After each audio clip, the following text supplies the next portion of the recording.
Voilà. Je vais donner l'énoncé à fur et à mesure on écrit la question, puis on va répondre à cette question. D'accord?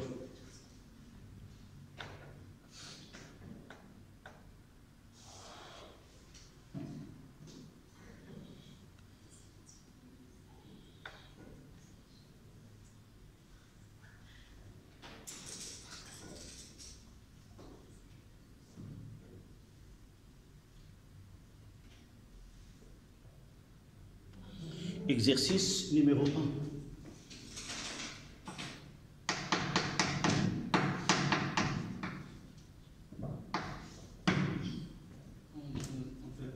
À la suite du cours, oui. Application, c'est-à-dire on applique ce que nous avons vu dans un exercice. Et si on fait une série, on va la faire sur le cahier d'exercice. D'accord? Comme ça, en révisant le cours, tu trouves une application directe sans passer au cahier d'exercice. D'accord? Donc ce sont des exercices uniquement pour comprendre le cours. Donc l'exercice 1. On considère une bobine, symbole ci-contre, vous la connaissez, le symbole de la bobine et celle-là. Là c'est L et là c'est R. L c'est le coefficient d'inductance et R sa résistance. Donc de résistance interne R caractérisée par une grandeur physique L appelée inductance. Premièrement, exprimer l'unité de l'inductance L et de la résistance petit r. Donc ce sont des questions de rappel. Premièrement, unité de L et de R.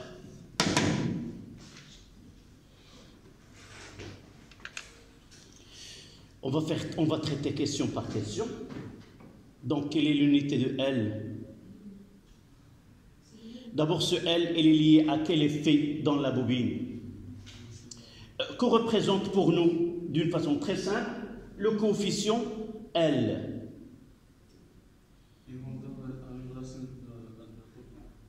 Oui, une grandeur.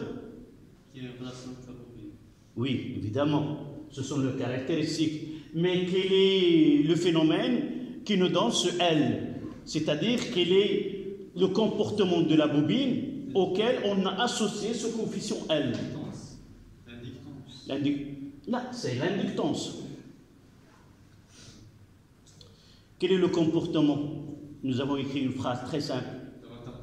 Oui, la bobine, elle s'oppose au passage de courant, elle retarde le passage de courant électrique, et cet effet, on lui a associé cette grandeur qui est L.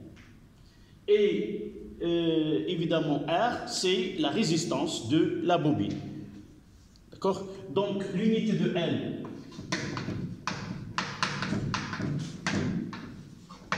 est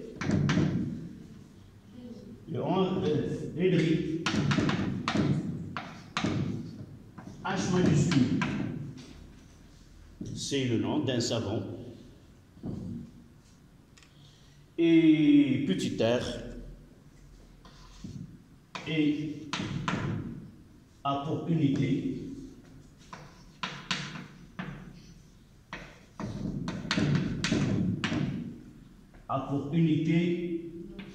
le homme.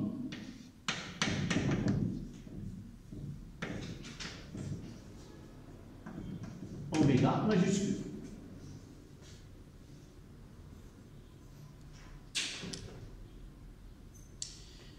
Oui, ce sont deux caractéristiques liées à la bobine. Quelle est la différence entre les deux?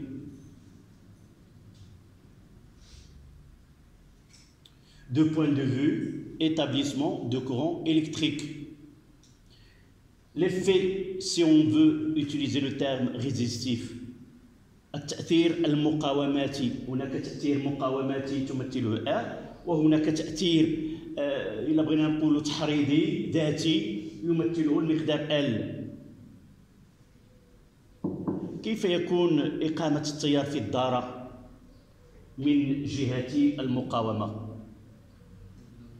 الا خدينا واحد الواشعه وخدينا معها مقاومه وحاولنا نشوفوا كيفاش كيمر التيار الكهربائي فيهم بجوج، كيفاش اقامه التيار في المقاومه كيكون شبه.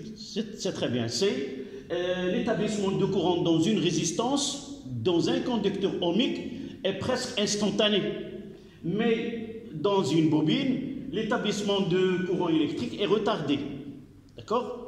C'est là et là lié au matériau, et là lié à un phénomène qui est l'induction électromagnétique ou l'auto-induction. D'accord?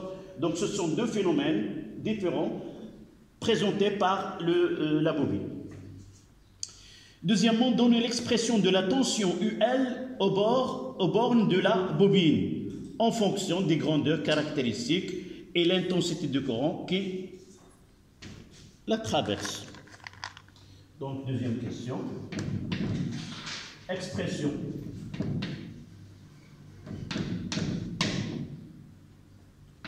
de UL, c'est comme ça. Normalement, nous avons l'habitude de mettre UB. Pour moi, c'est mieux d'utiliser UB que de UL. Tout simplement pourquoi, dans ma référence, U, ça veut dire U de la bobine. Elle peut être la somme des deux tensions. UL plus U petit r. C'est-à-dire, lorsqu'une bobine est parcourue par un courant électrique, il y a deux tensions. Une tension liée à l'effet d'auto-induction qui est UL, et l'autre qui est reliée à l'effet résistif de la bobine, c'est-à-dire celle-là est égale à L dt sur dt, et celle-là, sur le côté résistif, c'est R fois I. Et généralement, ça, c'est pas obligatoire. C'est mon point de vue. Dans un exercice, lorsqu'on parle d'une bobine de résistance négligeable, on peut négliger UR, et par la suite UB est égal à UL, puisque R est négligeable. D'accord? C'est ça, les considérations générales qu'on peut avoir. Mais ceci, toujours lié à l'exercice. Si on le nomme UL, on va le noter UL. D'accord? Voilà les considérations généralement qu'on peut donner à une bobine et les notations. Mais ces notations ne sont pas obligatoires et généralisées. Donc pour nous, qu'est-ce qu'on va faire? On va refaire le schéma de la bobine. Donc il y a un courant I comme ça, c'est le sens conventionné positif. Et toujours nous prenons comme considération, c'est la convention récepteur, c'est-à-dire la tension UL est égale à quoi? À RI plus L dt sur dt. D'accord? Donc,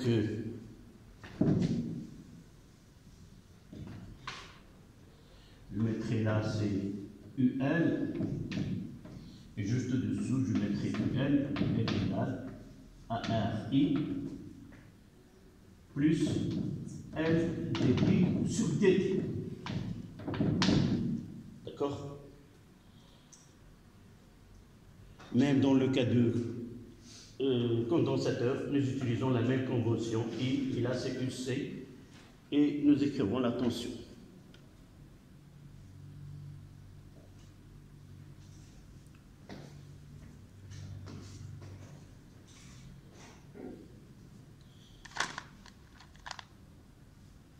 La troisième question.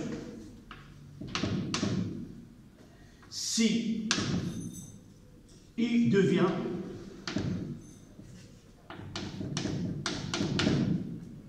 constant, que devient l'expression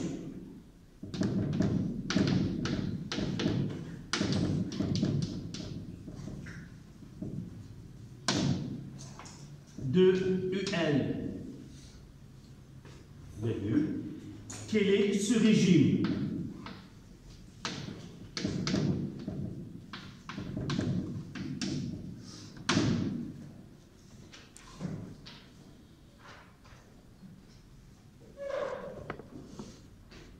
D'accord? Oui?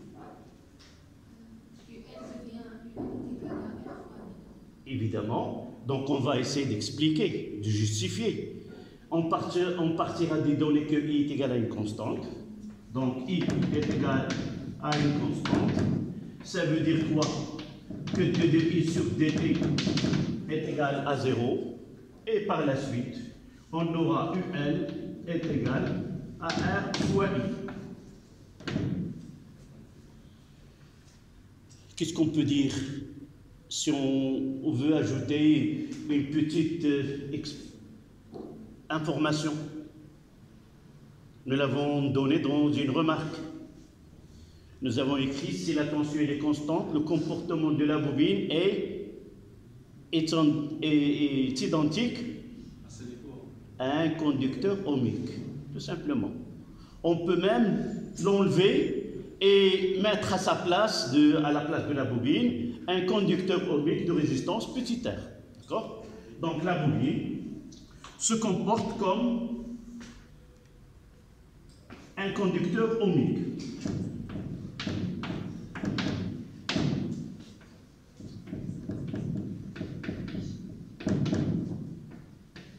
Comme un conducteur ohmique.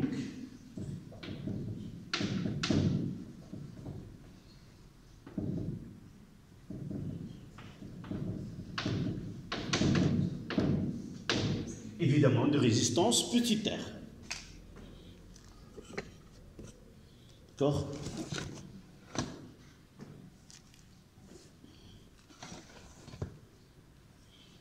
C'est le régime permanent. Voilà, donc, et le régime sera appelé régime permanent. La bobine est dans un régime où le circuit, tout simplement, circuit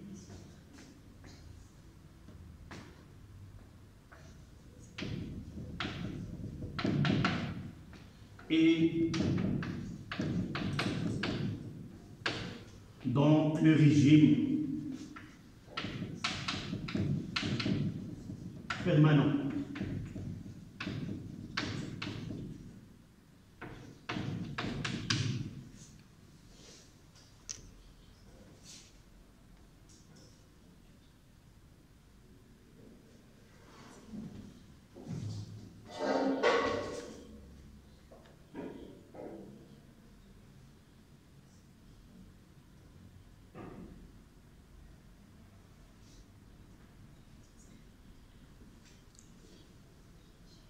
D'accord?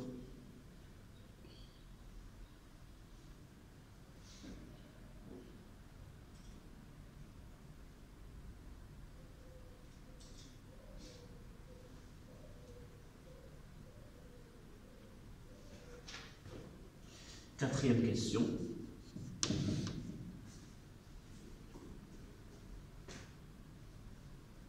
Sachant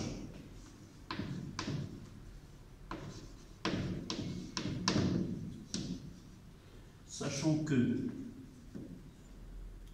le circuit est alimenté par une tension E est égale à 6 volts.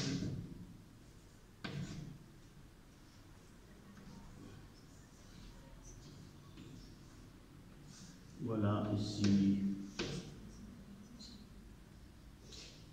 c'est petit r est égal à 90 ohms.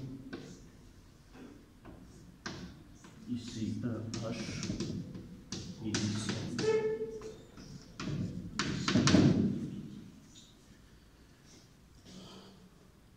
On vous demande de calculer l'énergie magnétique emmagasinée par la bobine en régime permanent.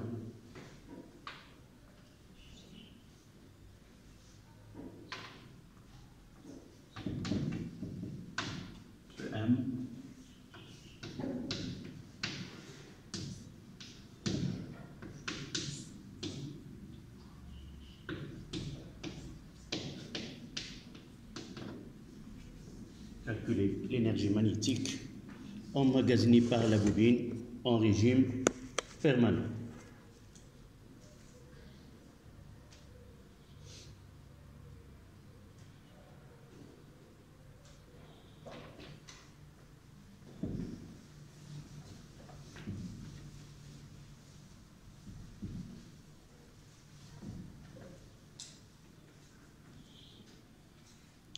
D'accord?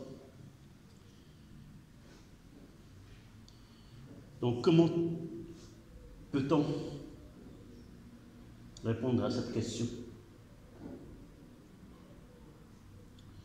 D'abord, la question, ça concerne l'énergie magnétique. Donc, on doit donner quoi?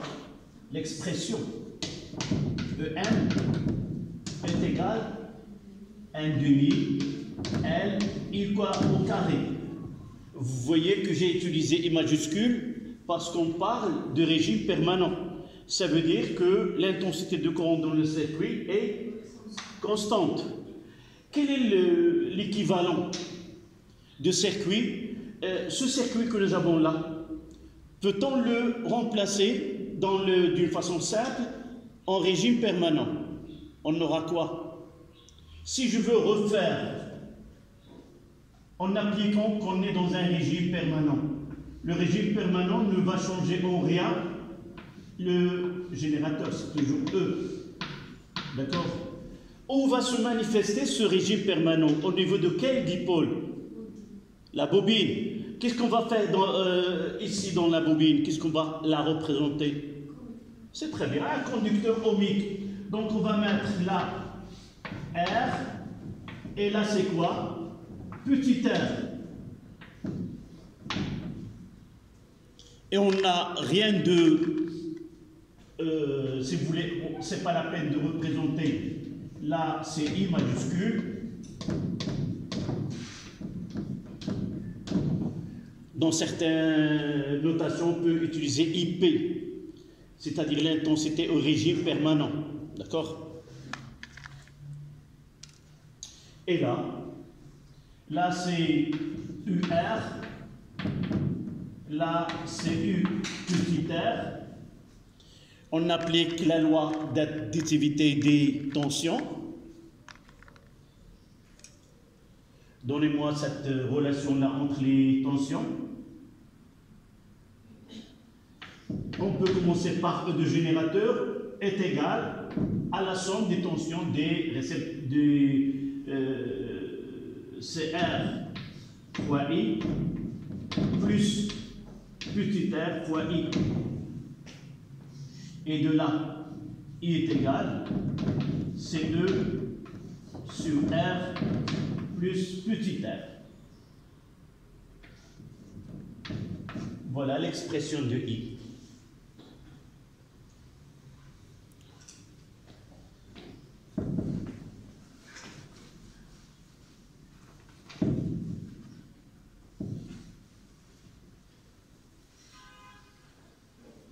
Notre réponse à cette question, évidemment, elle a été, si vous voulez, l'idée, ça vient de déroulement de l'exercice. Mais dans certains cas, on peut arriver à la même à partir de l'équation différentielle. On va refaire ceci. Donc pour nous, ce EM est égal à L, voilà, E carré.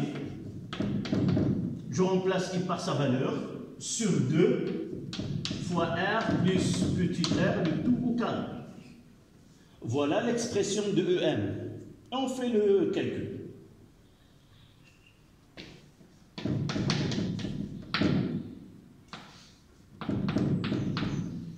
L c'est 1, E c'est 6 au carré, sur 2, 6, 9, 90 et des 600 au carré. Donc, une calculatrice.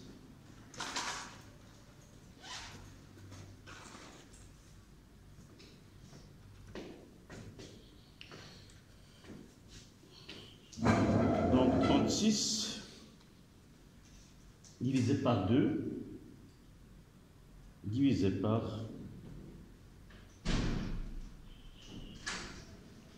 C'est 1,8 10 moins 3 joules.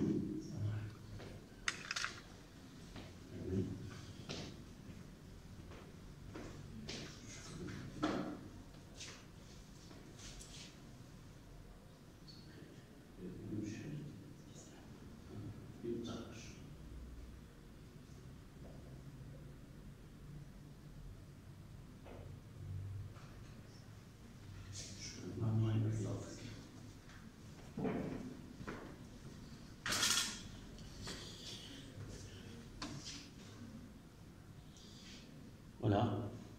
Évidemment, je viens de recevoir les...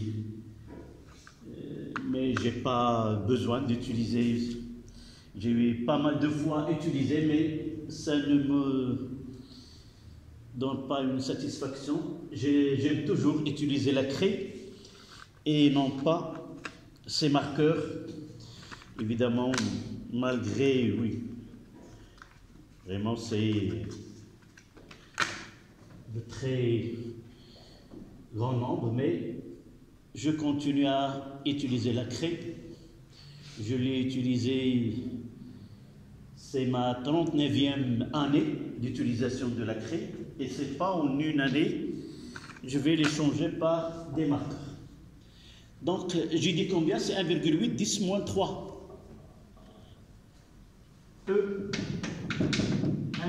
Essayez de vérifier joule. L'unité de E, c'est le joule.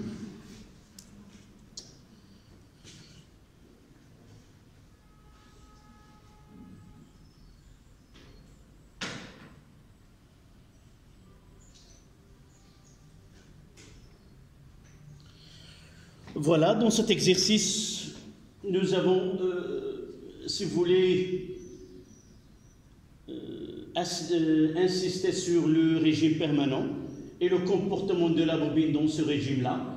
J'ai dit une petite remarque, c'est que cette équation-là, cette relation que nous avons ici, nous pouvons l'en déduire de le cas général. Oui, oui.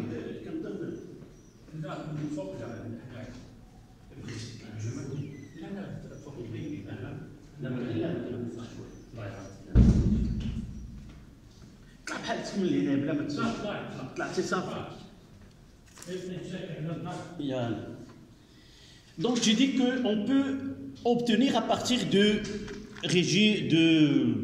l'équation différentielle. Celle-là, en réalité, c'est une petite remarque. Nous aurons UR, UB plus UR est égal à E. Là, c'est la définition. Oui, c'est la définition. Nous avons parlé de l'énergie dans un exercice d'application. Et pour la deuxième? Comment? La deuxième Énergie magnétique. l'énergie magnétique. D'une façon générale, c'est 1 demi L-I au carré. Dans le régime permanent, ce petit... La question, c'était quoi? Calculer l'énergie magnétique dans le régime permanent. D'accord. La première des choses, l'expression générale de l'énergie magnétique, quel que soit le régime, à chaque instant, CEM est égal à 1 demi LI au carré. L, c'est l'inductance, et I, c'est le courant qui passe dans le cercle. Dans le régime permanent, ce I devient grand I. Donc, dans le régime permanent, j'écris l'expression la suivante. Donc, pour calculer EM, je dois connaître quoi? L et I. L, il est donné. Tu la vois? C'est 1. Donc, je dois chercher l'intensité de courant au régime permanent. Donc, je me suis revenu à le schéma et j'ai présenté le circuit à l'état au régime permanent. Donc, voici, j'ai déterminer I, et qu'est-ce que j'ai fait? De là, je vais revenir ici. D'accord? Oui. J'ai remplacé I par son expression.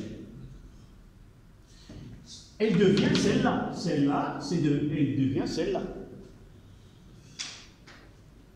عرفتي؟ لأن هذا ما كيتسمى باستراتيجية الحل. استراتيجية الحل شنو هي؟ هي أننا كندير واحد التخطيط كيفاش نجاوب. شنو كيطلبوا مني؟ كيطلبوا مني الطاقة المغناطيسية. أول حاجة خصني نكتب التعبير أو التعريف ديال الطاقة المغناطيسية. قالوا لي الطاقة الكهربائية في المكثف، أول حاجة كنكتب أو كتساوي 1 دومي سي يو سي مربع. شنو كيبقى لي؟ كنقول شنو عندي هنايا؟ ال عندي واخ، اذا اي عندي. الا كانوا عندي كندير ابليكاسيون نيميريك سور لو شون، ما كانوش عندي كنقول اذا اي خصني نبحث عليها. دون سو كالا جو في modeler si tu veux le schéma au régime permanent. Elle n'apparaîtra pas elle n'apparaîtra que R. Et j'ai fait la loi d'additivité des tensions, je me suis arrivé à I et je l'ai injecté dans l'expression et j'ai fait l'application numérique. D'accord? Oui. Donc revenons à la remarque. Donc d'une façon générale, là c'est L dI sur dt plus petit r I plus grand R I est égal à E. On va la voir dans l'exercice suivant. C'est-à-dire que L dI sur dt, R plus petit r fois I est égal à E. Quel est l'avantage de l'équation différentielle d'un circuit donné? Cette équation-là, elle décrit tous les états par lesquels un circuit peut passer, de l'état initial jusqu'à l'état final. Dans ce cas-là, de l'état on va établir, on ferme le circuit jusqu'au l'état où on est dans le régime permanent. Lorsque t est égal à 0, I est égal à 0, c'est-à-dire on peut faire plusieurs... d'accord? Là, en régime permanent, I est égal à une constante, donc sa dérivée est égale à 0, et ça apparaîtra ici, grand I, et ça donne la même expression que ici. D'accord? Régime permanent, je peux mettre régime permanent, I est égal à une constante, I est égal à grand I. Et celle-là, elle va nous ramener à cette expression. Vous avez le choix, soit passer par là, soit par là. Mais dans un exercice, si la question précédente était l'équation différentielle, vous n'avez qu'à utiliser celle-là. Ce n'est pas la peine de refaire le schéma de la... D'accord?